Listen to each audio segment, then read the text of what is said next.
ಹೃದಯ ಸಮುದ್ರ ಕಲಕಿ ಹೊತ್ತಿದ ದ್ವೇಷದ ಬೆಂಕಿ ರೋಷಾಗ್ನಿ ಜ್ವಾಲೆ ಉರಿದುರಿದು ದುಷ್ಟ ಸಂಹಾರಕ್ಕೆ ಸತ್ಯ ಝೇಂಕಾರಕ್ಕೆ ಪ್ರಾಣ ಒತ್ತೇ. ಒಂದು ನಿಮಿಷ ಕೂತ್ಕೊಳ್ಳಿ. ಅಶೋಕ್ ಅಣ್ಣಂಗೆ ಏಡ್ಸ್ ಚುಚ್ಚಕ್ಕೆ ಹೋದ ನಾನಲ್ಲ.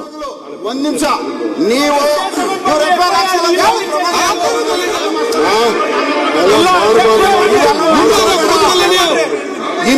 ಇಂಥ ಅದಕ್ಕೆಲ್ಲ